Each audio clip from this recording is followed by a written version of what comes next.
Dragi gledateljice, poštovani gledatelji, dobra vam večer.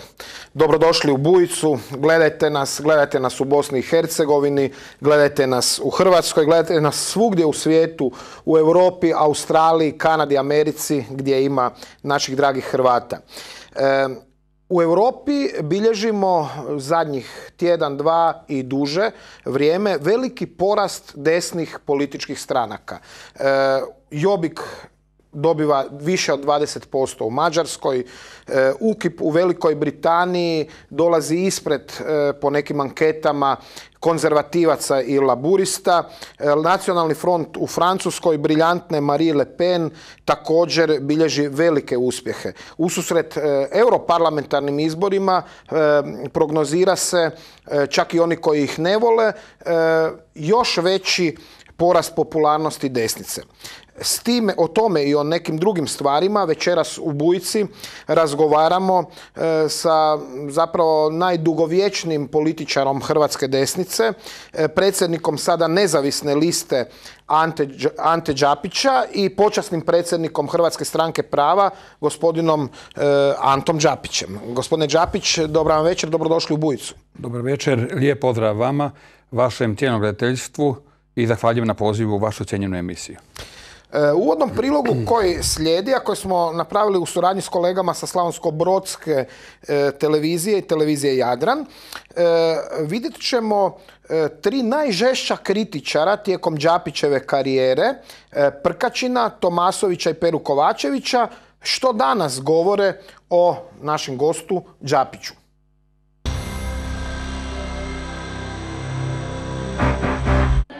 Veliki uspon nacional-patriotskog Jobbika, mladoga Gabora Vone u Mađarskoj, sa osvojenih više od 20% glasova, zacijelo će biti potvrđeno još uvjerljivijem obliku i na predstojećim izborima za Europski parlament. Sličan uspjeh u Francuskoj očekuje i nacionalni front ultrapopularne Marine Le Pen, a UKIP briljantnog eurozastupnika Nigela Faragea u Engleskoj postaje stranka broj 1, pa joj ankete daju veći postotak od laborista i konzervativaca. To je logika stvari s obzirom da su socijalisti i taj oblik su doveli Europu i sve zemlje o kojima mi govorimo u probleme u kojima jesu i ekonomske i sve druge. Dok desnica u cijeloj Europi briljira i na izborima ostvaruje značajne rezultate, u Hrvatskoj je opet na djelu totalni pogrom prave desnice proizašle iz nekad moćnog HSP-a. Na predstojećim izborima za Europarlament pravaši idu na čak 4 različite liste. Ruža Tomašić u koaliciji sa HDZ-om, Danijel Srb sa HDSSB-om, autohtoni pravaši samostalno, a Anto Đapić s nezavisnom listom. To mrvinje samo se i dalje nastavlja. Nažalost, nema se pameti da se skupi, da se ide zajedno. Recimo, tu bi najmanje negdje 160.000 glasova bi se moglo dobiti s obzirom na moje istraživanje vezano za parlamentarne i za lokalne izbore. UDBA je očito infiltrirana u sve te strukture unutar tih pravaških opcija i ona to stalno čereči. Kandidatura Ante Đapića za Europarlament pomalo iznenadila Peru Kovačevića, nekadašnjeg pravaškog zastupnika u Hrvatskom saboru. Ovo je njegova odluka da ide samostalno, ja mu želim najbolje, ali kažem šteta je što je pravaštvo danas spalo na te grane. O još jednom Đapićevom izlasku na izbore svoje mišljenje ima i poznati splitski kirurg Hrvoje Tomasović, koji se među zadnjima sukobio s dugogodišnjim pravaškim šefom. Antu Đapića možemo gledati na 3 načina. Možemo ga gledati kroz hrvatskog političara na nacionalnom nivou, možemo gledati kao stranačkog političara unutar HSP-a i možemo ga gledati privatno. Privatno Ante Đapić je super, odličan i što se mene tiče, ja osobno s njim privatno nikad nisam imao nikakvih problema. Na nacionalnom planu Ante Đapić spada u kategoriju političara koji su obilježili političku scenu u Hrvatskoj 20 godina, znači zavrijedio je mjesto u enciklopediji hrvatskih političara. Volili ga, ne volili ga, ali mjesto mu je tamo. A što se tiče kao Ante Đapiću stranačkom političaru i članu HSP-a, sve najgore. Mislim, on je čovjek koji je HSP, mogu reći, u neku ruku i stvorio, a i doveo ga tu di je. Sukob Đapića i Ante Prkačina po mnogima je bio najbrutalniji. Ja sam nekoliko kilometara riječi i rečenica do sada rekao o Đapiću, i to uglavnom negativnih.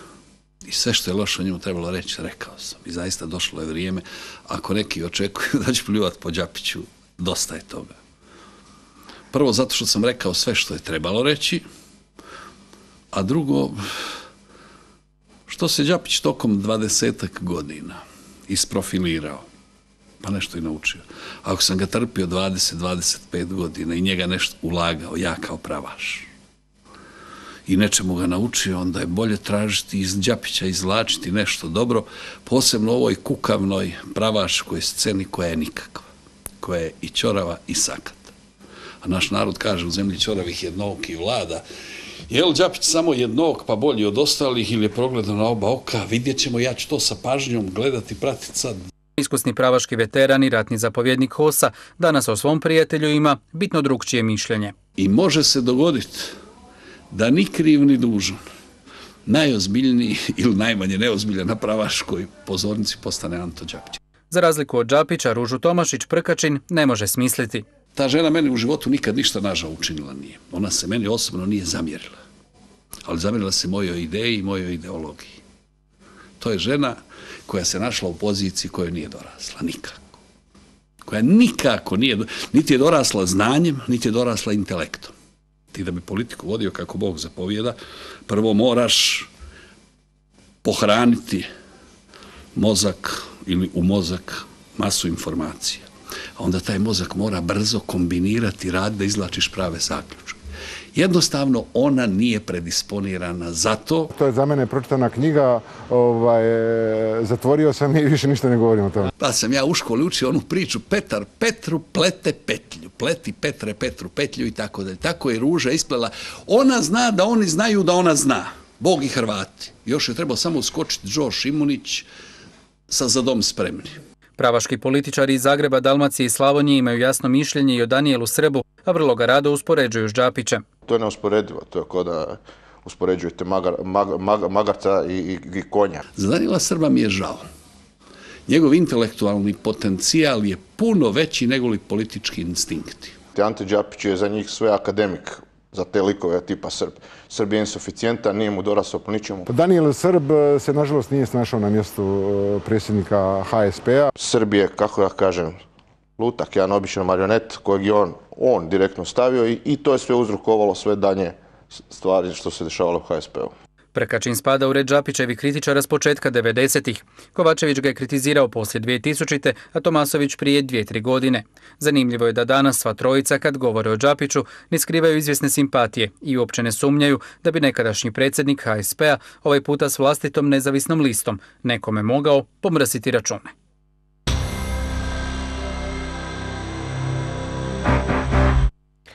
Gospodine Đapić, eto, prije nego krenemo s pitanjima, dajte mi komentirajte, eto, i Tomasović, i Prkačin, i Pero Kovačević, bilo je tu i brutalnih svađa medijskih u zadnjih 20 godina, povremeno s jednim, pa s drugim, pa trećim, ali nekako su sad postali ili neutralni, a Prkačin otvoreno ne skriva simpatije za vas. Pa ja moram kazati da sam zaista ugodno iznenađen ocjenom sve trojice nekad mojih žestokih političkih kritičara i političkih protivnika koji danas manje više u najmanju ruku prikazuju odnos prema meni na jedan objektivniji način. Naravno da se tu dalo puno razgovarati, međutim ja bih rekao da stvari polako sjedaju na svoje mjesto i da ono što je prije 20 godina izgledalo na jedan način, danas to sasvim je nekako drugačije. Govorimo o odnosu recimo Ante Prkačina i mene, jer smo mi kroz ovih 23 godine naših političkih odnosa očito politički do te mjere sadrili da smo prepoznali situaciju da bilo kakve neke osobne primjedbe jedan prema drugome ne mogu umanjiti međusobnu kvalitetu pozicioniranja na hrvatskoj desnici koja je zasigurno bez nas dvojice u utakmici je debelo siromašena i sa početka emisije kada ste rekli stanje na hrvatskoj desnici je u velikoj mjeri zbog toga tako osiromašeno. Dakle, mi smo relativno malen narod po broju svojih pripadnika. Ne mislim da smo malen narod po svojoj duhovnoj snazi, svojoj tradiciji, povijesti i kulturi, ali u jednom narodu koji ima manje svojih pripadnika, nekoliko milijuna, ne možete se baš razbacivati i trošiti ljude u bilo kojem sektoru življenja, pa tako niti u politici, a tako u jednom dijelu politike politike kao što je hrvatska nacionalna desnica, koja u ovom trenutku zaista proživljava svoje teške dane i to je što je interesantno u vremenu kada desnica nacionalna u Europi doživljava izvanredne rezultate ili najave velikih uspjeha. U Hrvatskoj to nije tako, ali se nadam da će naša nezavisna lista biti taj jedan novi impuls koji će promijeniti te odnose. Kako gledate na uspjeh Jobbika i mladoga Gabora Vone u susjednoj Mađarskoj? Druge novinare uglavnom zanima samo politička scena Srbije i Beograda, ali eto ja sam nekako kao novinar više okrenut prema Budimpešti, Beču, Ljubljani, Rimu, tako da evo, sad je aktualno ovo u Mađarskoj, ipak je naša granica sa Mađarskoj puno veća nego sa Srbijom, a ništa manje nije bogata ni naša zajednička povijest, pa eto, kako vi gledate na taj uspjeh Jobbika? Naša granica je puno veća sa Mađarskom, ali su odnosi puno složeniji sa Srbijom, pa i to će zasluživati da nešto o tom kažu. Međutim, uspjeh Jobbika mene uopće ne iznenađuje, ali interesantno da je desnica Mađarska polučila fantastičan trijumf.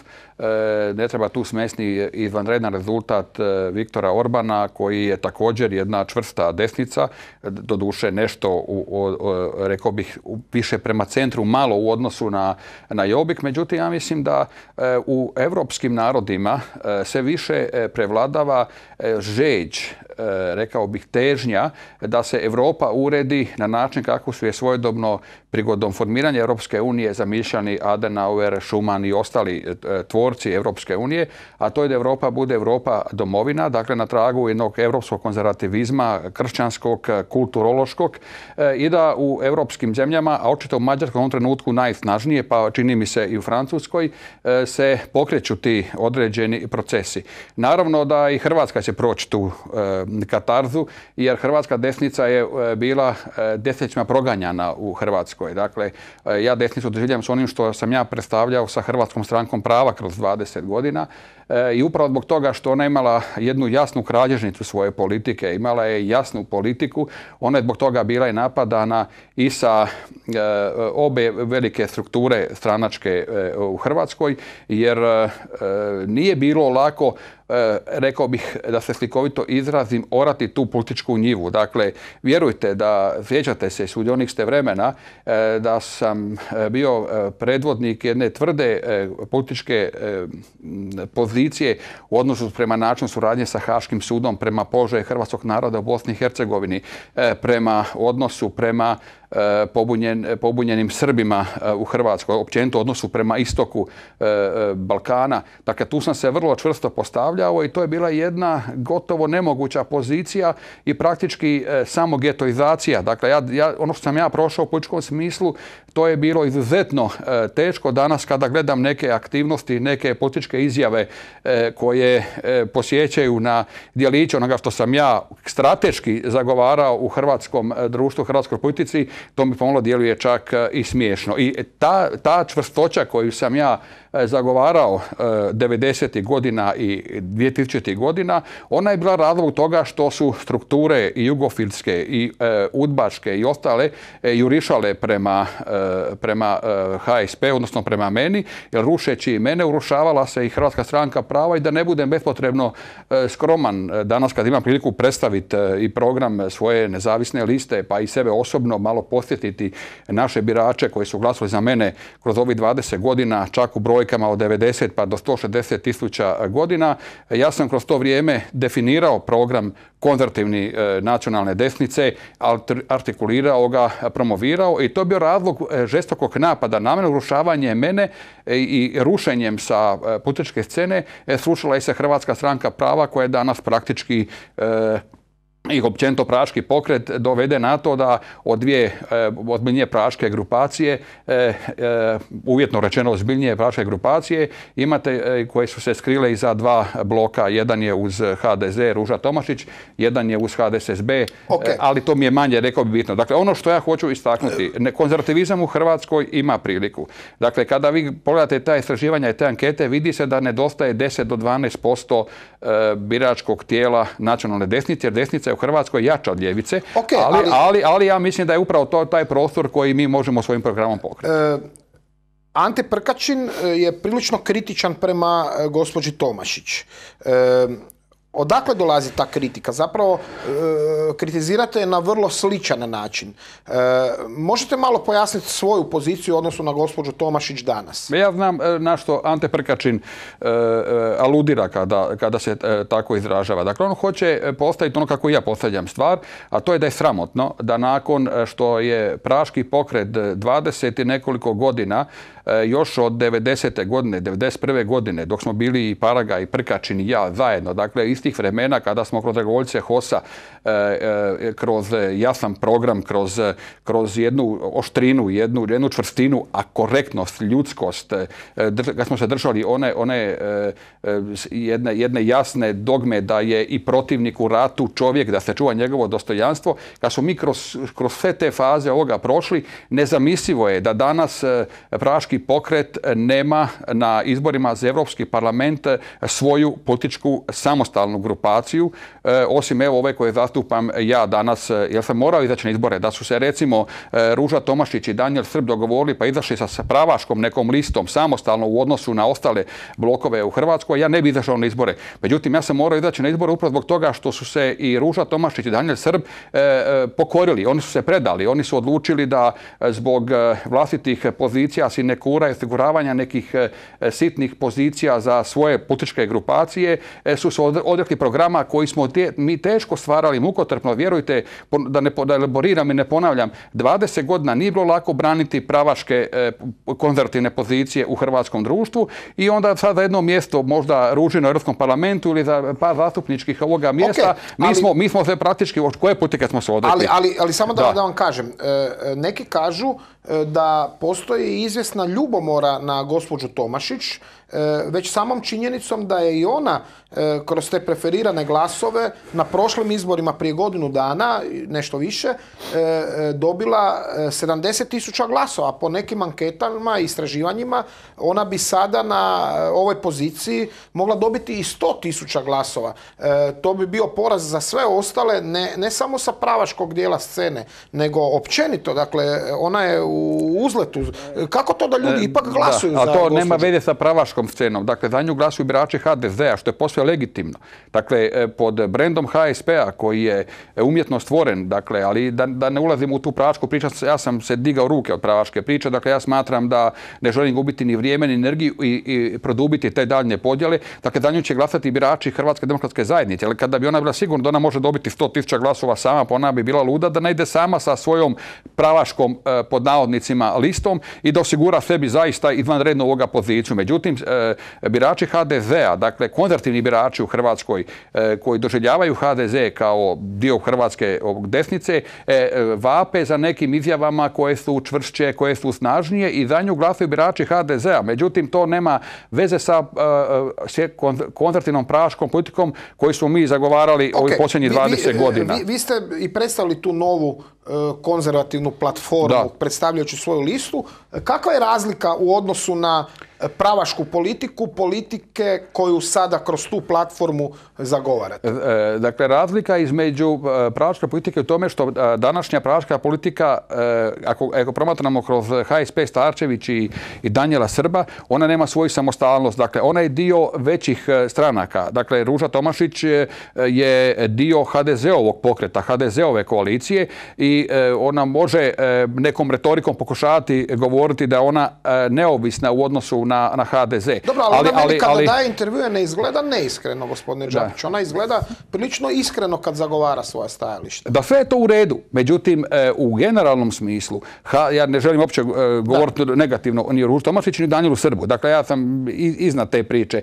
Dakle, ne želim o tom uopće govoriti. Međutim, to nije neovisna pravaška politika. Ona je limitirana. Dakle, ona je eurofilska. Dakle, ona nije kritična prema Europskoj uniji. Ono što ja zagovaram, to je ono što je HSP zagovarao 20 godina. Dakle, vi znate da je do 90. godine da su za Europsku uniju bili hrvatska konzervativna politička scena. Dakle, bili su oni pripadnici hrvatskog naroda koji su bili za obitelj, dom, vjeru i naciju. Od 90. na ovamo se stvari promijenili jer brojne nepravde koje su činjene hrvatskom narodu su odbijale konzervativno biračko tijelo od Europske unije koja je nama ultimativno postavljala iracionalne političke zahtjeve koje je Hrvatska ispunjavala. Prema tome, ja nikad ne bi mogao pristati na to da na nacionalnim izborima, jedna stvar su lokalne priče, lokalni izbori, ali na jednim nacionalnim izborima biti dio sustava koji predstavlja, ne znam, s jedne strane HDZ, koji je eurofilska stranka decidirano, koja je učinila sve što je od nje Europska unija tražila u doba Ive Sanadera, da se Hrvatska približi Europskoj uniji s jedne strane,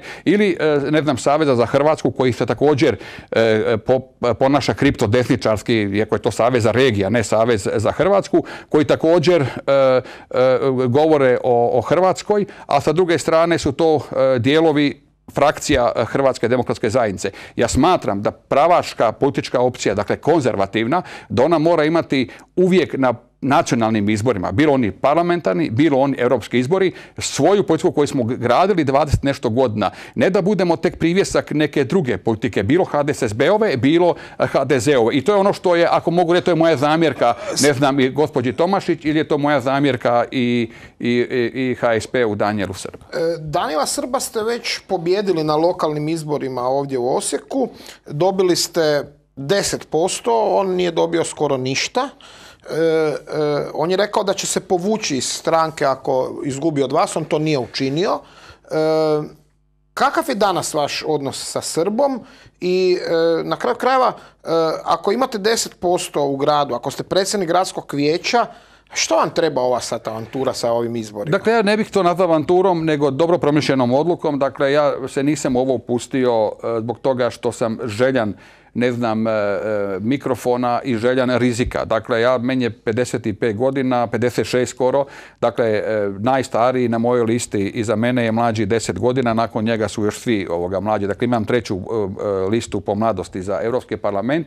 Dakle, ja sam smatrao svojom obavezom, svojom odgovornošću da iskustvo koje sam nagomilao, znanje, potporu koju imam u dijelu hrvatske javnosti, dakle hrvatske desnice, da to ne prepustim onima koji to ne zaslužuju. Dakle, ja jednostavno smatram da je moja obaveza istupiti sa, rekao bih, jednom novom hrvatskom pričom, konzervativnom, u skladu sa europskim konzervativizmom koji jača, o čemu ste i vi govorili malo prije, i mislim da sam apsolutno kompetentan, usudio se čak ustvrditi da u ovom trenutku da na poziciji hrvatske desnice ja nemam ozbiljne konkurencije u smislu zastupanja tih vrijednosti. Mislite da ćete opet pobijediti Srba, da ćete dobiti na ovim izborima više od njega? Nije mi on u vidokrugu mojih promišljanja, nego ja mislim da mogu poslije ravnopravno ući u utakmicu sa Savezom za Hrvatsku, uvjetno rečeno, to je Savez za regije, jer HDSSB predvodi.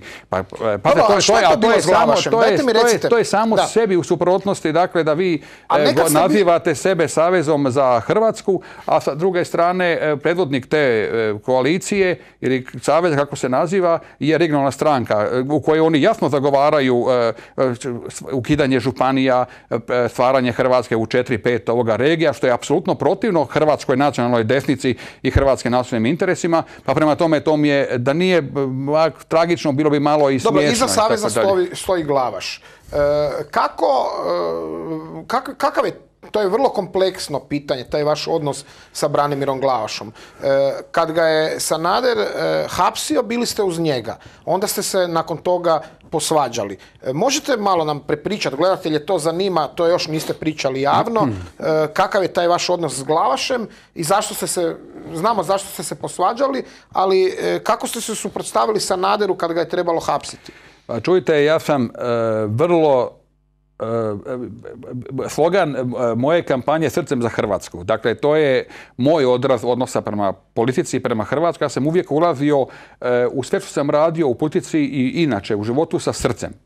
To se plaća velika cijena. Tako je taj moj odnos koji sam ja imao ovdje u Osijeku i sa Glavašem i sukob sa Sanaderom zbog Glavaša. On je bio isključivo odnos mog srca prema toj situaciji. Dakle, govorim u srcu metaforički, da sam dao zaista sve od sebe, jer sam smatrao da je taj proces protiv Glavaša politički motiviran. Danas ja smatram da on politički motiviran. To što sam ja dao srce u tom svemu, to je možda moja pogreška. Ne mislim da je, ja bih možda ponovio sve to isto. To kako se on kasnije ponašao prema meni i zbog toga što u tom trenutku rasla je popularnost HSP-a i mene u županiji, u gradu, to govori o njemu, a ne o meni, ali sa Sanaderom je bilo žestoko oko toga. Dakle, ja ću posjetiti, samo možda nisam to možda pričao do sada. Dakle, to je bilo kad je Glavaš bio uhićen. 18.11. je dolazio Sanader u Vukovar, a mene je pripadala obaveza da kao gradonačelnik protokolarno ga dočekam. Vraćao se nešto iz Brisela bio. Ja sam tada dao neku izjavu o tome da ukoliko Glavaš u zatvoru umre zbog štrajka glađu, da će biti odgovoran Ivo Sanader i HDZ. On kad je izašao iz aviona, tako je bio bijesan na mene da ja sam mislio da će još praktički skoro i nasrniti on tamo bi, iako je bilo to i njegovo osiguranje, gdje je on bio ljut kao ris zbog toga. Dakle, hoću kada da sam ja platio veliku cijenu toga što sam stao iza Glavaš u tom vremenu, jer nije samo zbog toga Sanader napao na HSP na izborima 2007. godine, nego zbog toga što smo se mi postavili kao ozbiljna konzervativna alternativa, ali zasigurno da mi nije drago kao čovjeku i ja sam uložio se stvarno u obranu Glavaša u to vrijeme, ne samo ja, nego čitavi HSP tada, da bi on na takav način reagirao. I ono što me danas smeta kad spomenuli odnos moj prema Srbu i to, da Srb nakon svega što smo mi prošli sa HDSSB-om, danas ko mali od kužine ide s njima na izbore, ne stoje unutar te priče, niti ga ima, niti nešto nastupa i tako dalje, a zna dobro šta je HDSSB učinio prema HSP-u i prema meni osobno. Je se bojao Glavaš hapšenja tada kada je još tek dobivao informacije? Vi ste bili uz njega tada? Ja želim biti korektan do kraja. On je u poziciji koja za njega nije dobra, dakle čovjek je u zatvoru, dakle možda će biti neka vremena trenutaka, ja volio kad on izađe iz zatvora da jedanput nas dvojica, ako Bog da, politički jedanput već ljudi u poznim godinama tada da odmjerimo izbore, pa tada ću imati ponešto i kazati. Recite mi sad, kad govorimo o ovom odnosu prema Beogradu, prema Srbiji, na različite načine komentirana je uvjerljiva pobjeda Aleksandra Vučića ovdje. Međutim, nijedan od aktualnih važnih političara, mainstream političara, nije ni u jednom trenutku rekao da će Hrvatska preispitati svoj odnos prema Srbiji, prema Beogradu i prema njihovoj želji da uđu u Europsku uniju. Kakav je vaš stav tu što se tiče srpskog ulaska u Europsku uniju? Kada ste me pitali je li mi trebalo ovo da idem na ove izbore, dakle, jedan od razloga je bio i taj što sam se zgrodio na činjenicom da nijedan od ovih, neću govoriti o lijevim blokovima, govorimo o desnim pokretima i koalicijama, nije decidiran po tom pitanju. Dakle, ja tu nemam nikakvih ograda. Dakle, ja se protivim ulasku Srbije u Europsku uniju. To što smo mi prošli da bi ušli u Europsku uniju, to je bilo, mi i danas plaćamo cijenu toga, ali mi smo toliko toga izgubili na nacionalnom ponosu, na svojoj nacionalnoj oštrici, na očuvanju svojih vrijednosti konzervativnih, da je to teško pričati u jednoj emisiji, ali jedan od razloga je taj da se u Europskom parlamentu može čuti rezolutan, jasan glas, da se u svakom slučaju protiv ulasku Srbije u Europsku uniju. Dakle, nama ne treba u Europskoj uniji, jako je pitanje njene budućnosti također vrlo problematično. Dakle, mi dajemo par stotina milijuna eura, 6 milijuna eura dajemo godišnje za članarinu, a ne povučemo ni pola toga, ali to je posebna tema. Dakle, ja se protiv ulasku Srbije u Europsku uniju. Dakle, ja sam zgrožen činjenicom da je hrvatska medijska slika, prezentacija Aleksandra Vučića bila da od njega stvaraju nekog novog kralja na Balkanu, kad je on proizašao iz epruvete Tome Nikolića, koji je četnički vojvoda, pazite, on je četnički vojvoda, ovaj je bio njegov prvi učenik, svi zajedno bili Šešeljevi i sada u toj situaciji kada on dijeli lekcije hrvatskim novinarima, pa kad ga jedan novinar pita je li moguće da bude neki hrvatski čovjek zastupnik u Beogradskoj skupštini, on kaže pa nema dovoljno Hrvata. Mislim, to je nešto što je cinizam bez presedana. Ja sam s njim bio jedan put u jednoj emisiji prije, mislim, 2003. godine da je bilo, ja sam bio u studiju jedne televizije koja ima koncesiju nacionalnu u Hrvatskoj, on je bio u Beogradskom studiju. Ja sam rezolutno jasno rekao njemu, on je nešto počeo govoriti oko Oluje, oko pogroma i tako dalje, Srba u Hrvatskoj. Rekao sam, gospodine Vučiću, Srbi su u Hrvatskoj digli mač na Hrvatsku. Mačem su pokoreni i tu nema nikakve ljutnje. On je nakon toga šutio, nije na to reagirao. Ja naravno nisam općenito generalizirao sve Srbe u Hrvatskoj, ali ne mogu ni uvijek ni oko toga paziti baš na svaki detalj. Hoću kazati da prema Srbiji se moramo postaviti jasno. Mene više brine zbog čega ta hrvatska politika, recimo Sipovićeva. Dakle, njegova kompletna politika je bila orijentirana isključivo kao vanjska politika prema istoku, katastrofalne izjave u Bosni i Hercegovini o tome da je Hrvatska bila agresor na BiH, pa je čak konkretno posve neupućen napao jednu hrvatsku akciju u Sijekovcu, kad smo danas spomenjali Prkačina, dakle, koji je tamo bio sa dragovoljcima HOS-a, gdje je bila jedna muška borba Srba i Hrvata, gdje su HOS-ovci ovoga pobjedili, gdje je Josipović posve nepripremljeno, neupućeno ili s namjerom, ako nije dobio možda uputu svog savjetnika ovoga Dejana, kak se preziva, Jovića, da bi bilo dobro da to kao napravi u kontekstu ravnoteže, pa i dovođenje Tadića u Vukovar i onda ga vođenja u Paulin dvor. Dakle, to su sve po mom mišljenju propusti. Ja mislim da hrvatska vanjska politika, ako govorimo o istoku, o Balkanu, ona se mora jače fokusirati na državu Kosovo, na Republiku Kosovo u gospodarskom, političkom, kulturološkom smislu, pomoći toj mladoj državi da se ona u srcu Balkana etablira i da bude hrvatski prijatelj i saveznik, a ne da se mi stalno u političkom smislu gladimo i milujemo sa Beogradom. Ja nisam pro toga da se otvaraju gospodarski interesi, da se radi, da se trguje ukoliko to ima interesa, ali da znam da u političkom smislu Hrvatska mora biti najčvršća brana ulasku Srbije u Europsku uniju i inače onda je sav trud koji smo mi ulagali besmislen. Pa znate što je nama Slovenija radila?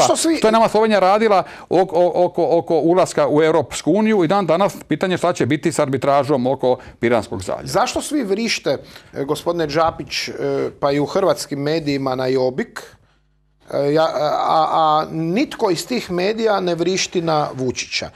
Dodao bih tome možda jedan podatak da je šef osobnog osiguranja predsjednika Jobbika Gabora Vone HOS-ovac, porijeklom Mađar, koji se za Hrvatsku kao dragovoljac borio u Laslovu. Tako je.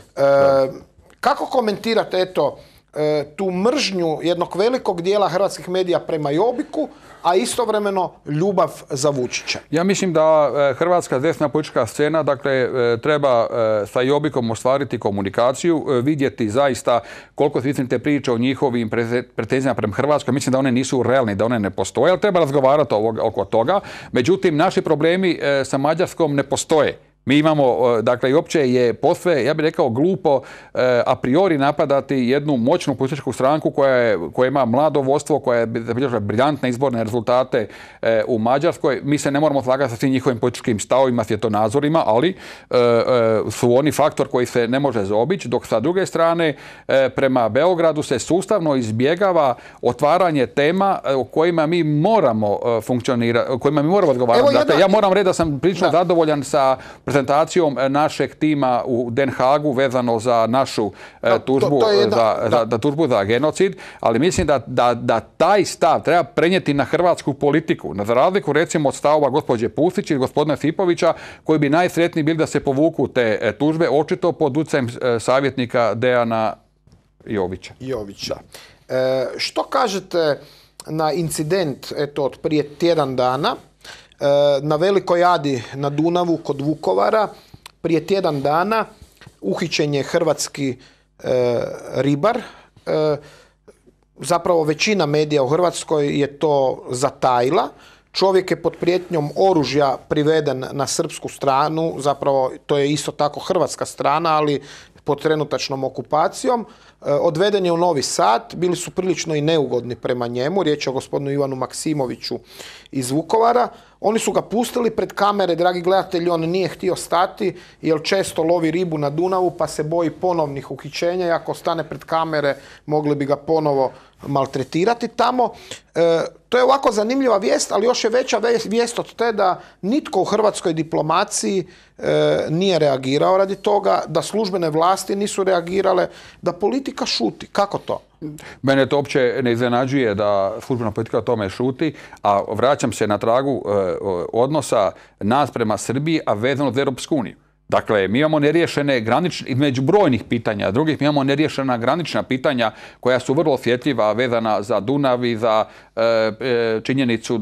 Pazite, mi kad gledamo kroz povijest, pa mi samo posjećam kad oni sad maltretiraju naše ljude sa Hrvatske AD, dakle Šarengradske AD, kad samo pomislite na činjenicu da je 1918. Vojvodina pučem postala dio Srbije. Vojvodina je, dakle, oni su napravili neku svoju narodnu skupštinu bez Hrvata, bez Mađara 1918. godine i jednostavno pripojili Srbiji ono što nikad nije bilo srpsko. Kako je onda bila ona država Srba, Hrvata i Slovenaca? Vi dakle smatrate da je Vojvodina Hrvatska? Ne, mislim, to je barem tema oko razgovora. A što se dogodilo? Kaže Vučić hrvatskim novinarima, pa nisu Hrvati, nemaju predstavnika u Skupštini saveznoj, zato što nema ih dovoljno. A neće da istakne, jasno neće. Mislim, mi uopće ispadamo smiješni kad o tom pričamo, ali se mora spomenuti da su Hrvati iz Bačke i Srijema protjerani, da su pri toga oni morali formalno potpisati, predati ili prodati za bagatelu svoje kuće da budu, ili ništa, da budu protjerani. I sada uspoređivati nas, položaj Srba u Hrvatskoj i položaj Hrvata u Srbiji. Dakle, to je nešto što je posve neprihvatljivo. Prema tome, kad govorimo o Adama i o granici, dakle, to je ono što se moralo već davno otvoriti kao problem i kao otvoreno pitanje među Hrvatske i Srbije, ali naravno da ga niko ne otvara, jer neko se ne bi valjda želio zamjeriti gospodi iz Brisela, a to onda opet govori što bi trebalo raditi u Europskom parlamentu. Dakle, otvarati i to pitanje položaja Hrvata u Bosni i Hercegovini, položaja Hrvata u Srbiji i postaviti to kao one pred minimalne uvjete da bi uopće Srbija mogla razgovarati o Europskoj uniji, ona već postala kandidat za ulazak u Europsku uniju. Što kažete na ove Pupovčeve posljednje egzibicije? On je očito u predizbornoj kampanji, 11. je na ljevičarskoj listi. Žali se zbog toga jer je neko pokrenuo akciju, a ne znamo tko, ne kupujmo srpsko, kupujmo hrvatsko. Mislim pa i najveći trgovački lanac u Hrvatskoj, da sad ne reklamiramo, ima plakate sa napisom kupujmo hrvatsko. Zašto se radi skandal oko toga? Meni nije jasno, ok, Vukovarski stožer se sad ograđuje oko toga, ali zašto se ograđivati? Zašto nije legitimno htjeti kupovati svoje? Dakle, kada govorimo o Pupovcu, dakle, tu treba biti vrlo jasan. Mislim, Kinezi nas ne napadaju kad kažemo nemojte kupovati kinesko. Pupovac koristi svaku priliku za provokaciju hrvatske javnosti, onim svojim gotovo plačnim glasom, kada govori čovjek bi ga mazao na kruh, dakle, ti bi rekao da je to ne može već tako, recimo. Dakle, posjetit ću da je on u 2 navrata pogreškama hrvatske političke scene sa desnog pola, da sad ne budem previše kritičan, ne govorimo o svojoj politici, a ne o drugoj, bio jedan od glavnih kreatora hrvatske politike u 2 mandata.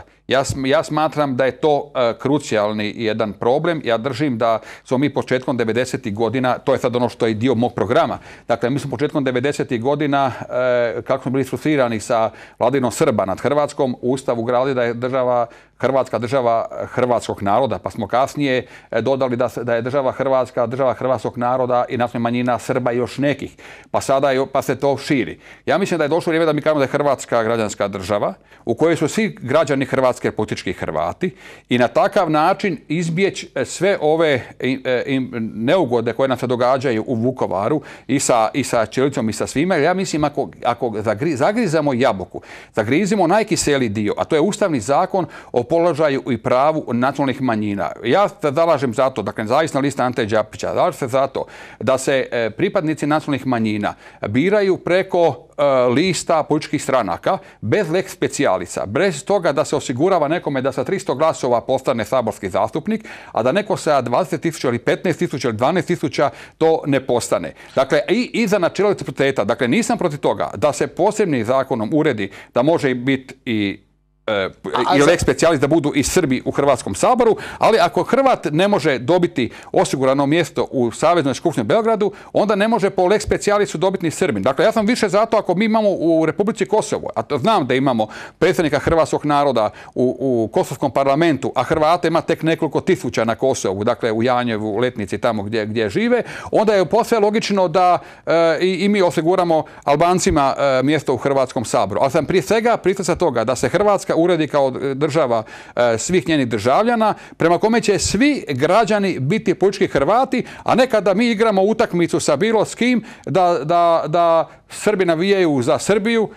Dakle, to je ona ista poznata teza da žive u Hrvatskoj, a moli Boga da pada kiša u Šumadiji. I zbog toga mislim da ovakve, dakle, općenito ta priča o, kako on rekao, da je to fašizacija, da je to diskriminacija i smiješna. Na sličan način se bilo... Osim toga, gospodine Đapiću, je li ima i drugih političkih stranaka u Hrvatskoj, pa građani srpske nacionalnosti imaju svoje predstavnike preko SDP-a i u Saboru i u Vladi, što je potpuno legitimno. To je ono što zagovaramo, da se pripadnici nacionalnih manjina biraju kroz nacionalne političke opcije. Ako i srpska stranka ovdje može proći, ako je to nelogično da postoji uopće, ali u redu, ako i srpska stranka može proći 5%, neka ima svog zastupnika i na takav način kao što imaju Mađari u Slovačkoj. Ali temeljno je moj stav i moje političke opcije, jedno sam zagovarao svih ovih godina, da su svi građani Hrvatske, politički Hrvati. Mi smo bili u poziciji, gledajte, da se jednog Zdravka Mamića ga se napalo zbog toga da diskriminaciju zato što je on napao ministra Jovanovića koji ga, otkad je postao ministar, vrijeđa, provocira, napada zbog one izjave o njemu kao Srbinu koji je ministar hrvatskog športa i kulture i ne znam čega sve ne. Gledajte sad, dakle, što je diskriminacija? Diskriminacija je da je Mamić ministar i da kaže, zato što Srbin ti ne može dobiti posao. A to što će on izraziti svoje mišljenje i svoj stav, kao i ovi što govore o kupovini hrvatskog ili srpskog, to je posve legitimno. Koliko je to primjereno i pametno, to je drugo pitanje. Ali diskriminacija je jedna stvar, to je konkretan čin, a verbalni delikt, to smo, ja mislim da smo to davno mimo išli. Imamo reklame i surit će nam vrijeme.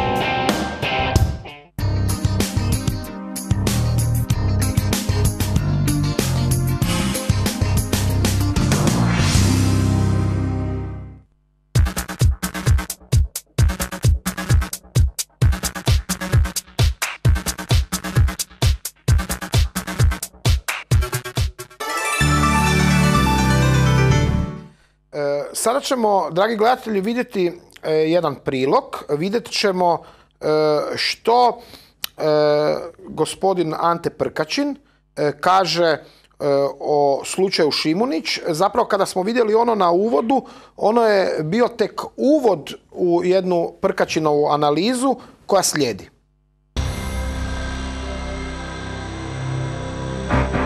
Jednom zgodom, pokušavajući braniti ili razumijevati Ustaše i ustaški pokret, aktualni premijer Zoran Milanović je rekao da on razumije te mlade ljude, misli na ustaše koji su bili zavedeni. Ja sam odgovorio nekoliko puta i to ću ponoviti kad god se ukaže prilika. Njegov otac, u stvari nije njegov otac, nego njegov djed. Njegov djed je bio partizan. Njegov djed partizan je zaveden. A moj otac ustaša je loše vođen. Ali moj otac ustaša je imao hrvatsko znamenje i hrvatski uzvik. I hrvatsku pušku u hrvatskoj ruci 41. kao i ja 91. A njegov djed partizan imao šajkaču sa petokrakom kao Šljivančani, Radić i Mrkšić 92. godine u Vukovaru.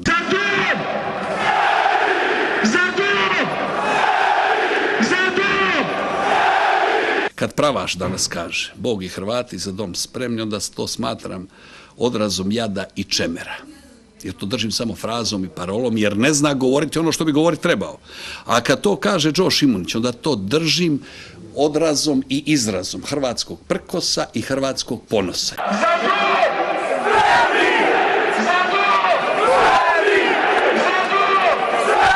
Taj ponositi, časni, mladi čovjek koji je rođen i živio u Australiji, ja sam tamo bio, a australski Hrvati u nekim segmentima znaju bolje nacionalnu povijest, specijalno od 1941. do 1945. nego što je mi znamo ovdje.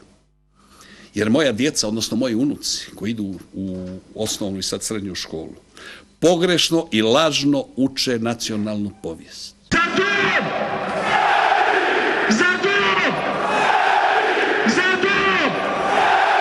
Kad bi se branio na mjestu Džoa Šimunića, onda ne bih spominjao Za dom spremni Krste Frankopana od 1527. niti 140 godina kasnije za Zrinsko-Frankopanske urote.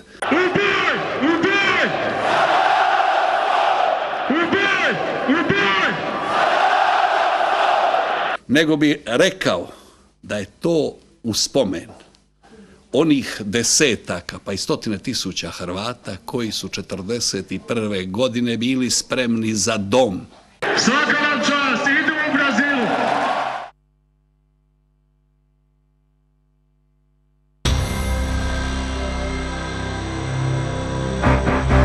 Pa eto, gospodine Đapić,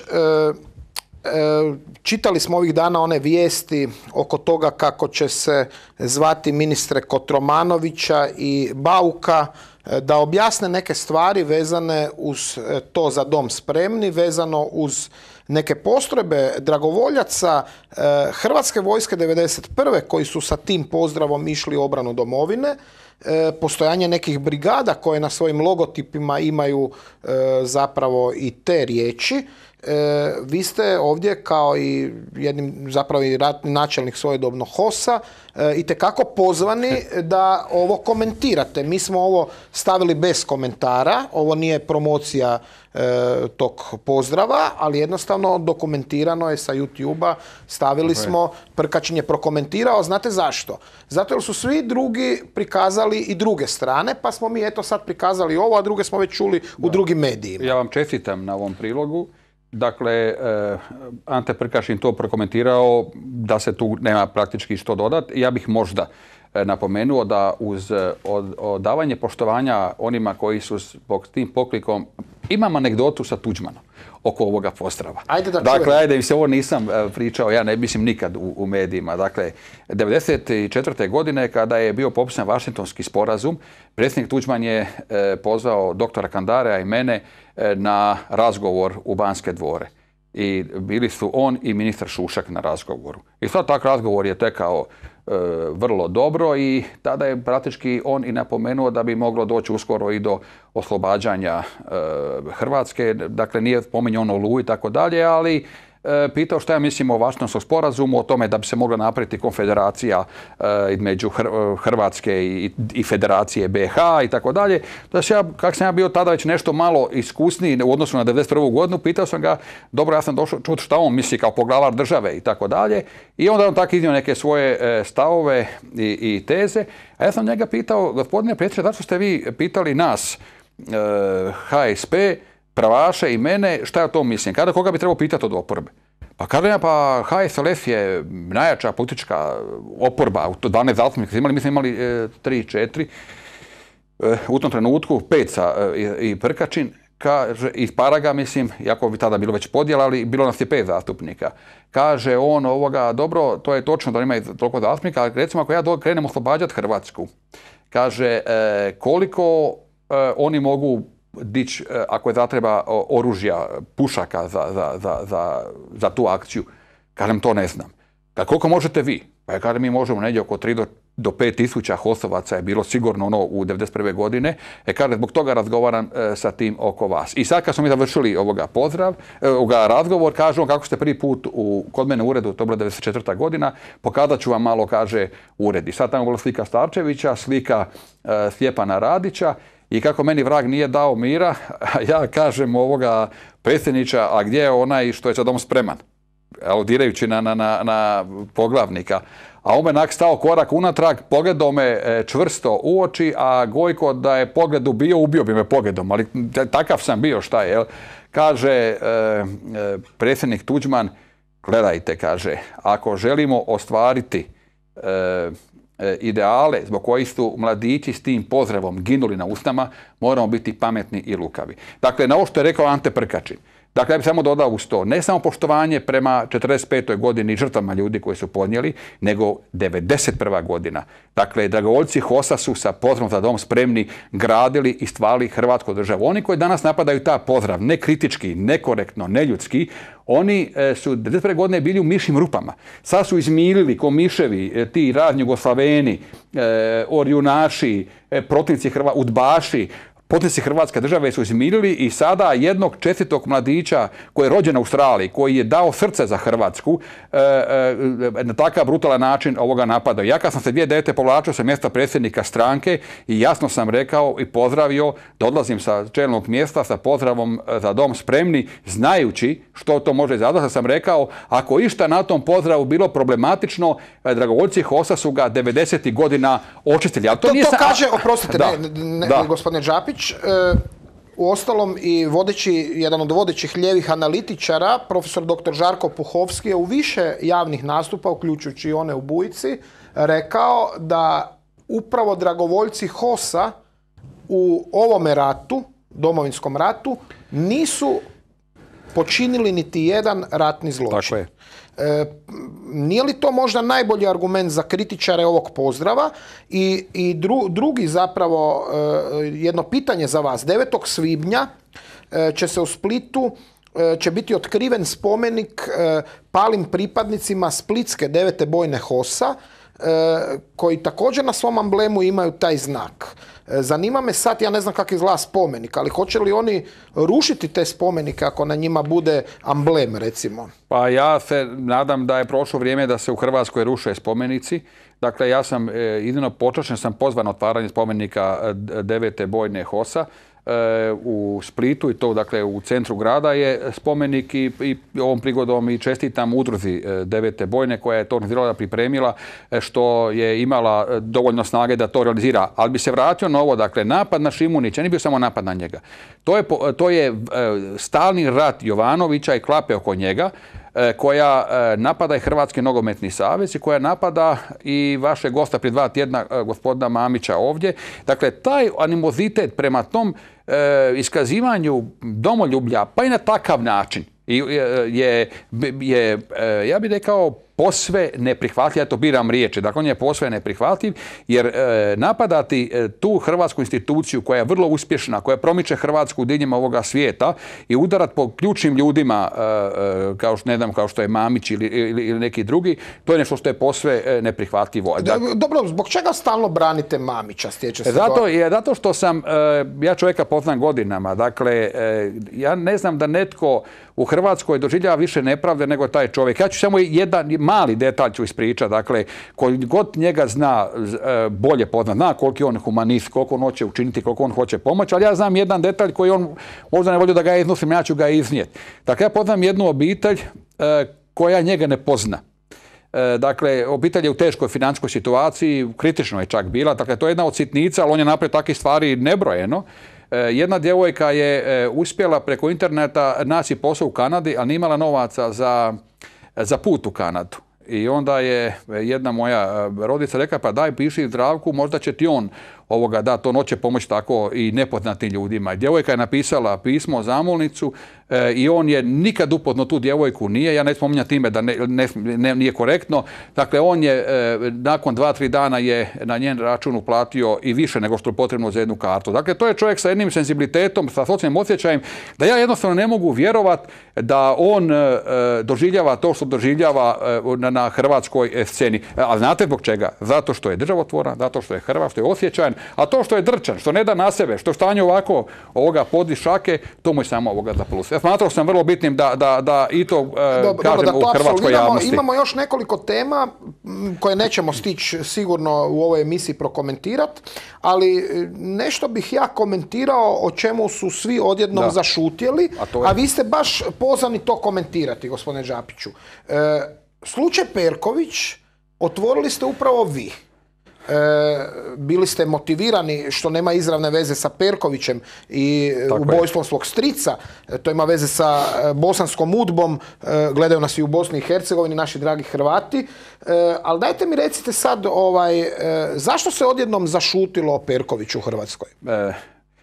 Ja mislim da će se to otvoriti kad se otvori suđenje u Njemačkoj. Dakle, ja moram kazati da je to zaista jedan od mojih najvećih političkih bitaka koje sam vodio. Dakle, to je taj rat sa UDBA-om. Ja sam bio usamljen godinama oko toga, tragajući za ubojicama svoga pokojnog strica koji je posljednji hrvatski migrant koji je ubijen u Njemačkoj. Dakle, da ne ponavljam priču koja se već dobro zna, dakle, ja sam uspio otvoriti, rekao bi, dosje UDBA u Hrvatskoj, ali to košta. Dakle, 2002. godine su meni, dok sam bio zastupnik u Hrvatskom saboru, su mi došla dvojica pripadnika tadašnje obavještajne zajednice. Ja sam mislio da su došli da me podrže u tim mojim nastojanjima da se oko toga nešto učini, a oni su stvari mene upozorili da je to što sam ja odnio dokumentaciju Komisije za žrtve rata i poraća u Njemačku, da je to loše za Hrvatsku i praktički meni je godinu i pol dana bila mi je kompletna pošta koja je stizala prema meni u Hrvatskom saboru, mu je bila presretana, ja nisam vidio, pa su jedno vrijeme čak prekli komunikaciju mene sa njemačkim državnim odvjetništvom i sa njemačkom policijom. Međutim, uspjeli smo to nadići, ali od onda praktički počinje pogrom mene. Dakle, ja sam tada jasno definiran kao veliki protivnik i tada se i kroz politiku i kroz medije učinilo sve da se mene destabilizira, da me se uruši. U velikoj mjeri se u tome uspjelo, ali meni nije žao. Ja mislim da smo ipak otvorili jednu proces koji se više neće moći zaustaviti i doći vrijeme kada će u Hrvatskoj odgovarati za zločine koje je počinila nad progonom hrvatskog naroda. Mi smo jedina država iza nekadašnje željezne zavjese u kojoj se to nije napravilo. Je li nastavak tog UDBA-inog rata zapravo i ubojstva koja su se događala dužnosnicima HSP-a? Mislimo tu prvenstveno na Antu Paradžika i Blaža Kraljevića u Bosni i Hercegovini. Dakle, ima elemenata i oko toga. Tu sad ne mogu biti decidiran, ali u svakom slučaju su to bila politička umorstva koja također nisu razjašnjena i trebalo ih razjasniti, ali ono što je UDBA radila do 90. godine, to je nešto što se mora jasno staviti do 90. godine i mora se u Hrvatskoj jasno procesuirati. I za kraj, kratko, jer nam vrijeme će uskoro bude isteklo, s obzirom da nas gledaju u Bosni i Hercegovini, a ja sam i od tamo dobio nekoliko pitanja kad su ljudi vidjeli da ste gost, je li tamo imate nekakvih svojih simpatizera na kraju krajeva? Ima Hrvatska stranka prava. Da, ali recite mi, evo pita gledatelj iz Srednje Bosne, zbog čega vlasnici hrvatskih tvrtki, tajkuni iz Hrvatske, otvaraju svoje tvornice na području takozvane Republike Srpske, a ne otvaraju u toj mjeri tvornice na području Federacije gdje žive naši Hrvati? To sam govorio još prije 15 godina. Dakle, tu sam bio jedan najoštrih kritičara hrvatske politike prema Bosni i Hercegovini u tom ekonomskom, gospodarskom smislu, kada sam upozoravao da oni tajkuni, one bogate tvrtke hrvatske koje imaju jamstva hrvatske vlade, dakle, ako je čovjek sam svoj privatnik pa ima svoje novce pa mu država ne pomaže. Ja konkretno mislim na Varaždinsku Vindiju i slučajeve gdje se zapravo ovdje živi na državnom proračunu, a investira se u Republiku Srpsku, takozvanu. A recimo, zašto ne bi se otvarale tvornice u Kiseljaku, u Mostaru, u Međugorju? Niste mi dali da završim. Dakle, ja sam tada upozoravao, dakle, prije 15 godina, kao mnoge druge stvari koje sam upozoravao prije 15-20 godina, pa sam bio crna ovca hrvatske politike. Danas se to dolazi sve na naplatu. Naravno da hrvatski tajkuni, hrvatski jaki poduzetnici, neovisno čak od toga da li su na proračun državnom, u pravilu jesu, dakle, kad dobiju jamstva, onda ulažu dalje, oni bi morali ići ne samo tom čistom logikom čistog profita, jer hrvatski kapitalisti i gospodarstvenici moraju znati da imaju društvenu odgovornost i nacionalnu odgovornost prema hrvatskom narodu i praktički otvarati u pravilu gospodarske subjekte u krajima u kojima žive Hrvati. Ako želimo da Hrvati u Bosni, dakle u Hercegovini nešto situacija manje loša, ako želimo da Hrvati u Bosni opstanu, ne zaboravimo da je Bosna bila jedan rezervat hrvatskog čovjeka koji su popunjavali, pomagali nama u Republici Hrvatskoj, da ne vraćamo se i u Domovinski rat i u tome da danas pola naše reprezentacije nogometno su Hrvati iz Bosne i Hercegovine, porijeklom iz Bosne i Hercegovine. Prema tome, strategija je potrebna je nova, konzervativna politika u hrvatskom narodu i ja je nudim na ovim izborima. Gospodine Đapiću, hvala vam lijepa na gostovanju u Bujici. Hvala na pozivu, bilo mi je drago. Drage gledateljice, poštovani gledatelji, vidimo se naravno i sljedeći tjedan. Imat ćemo vrlo zanimljive goste. U srijedu najavljujem goste iz susjedne i prijateljske Slovenije, ne iz Srbije. Iz Srbije gostuju na drugim televizijama. Doviđenja.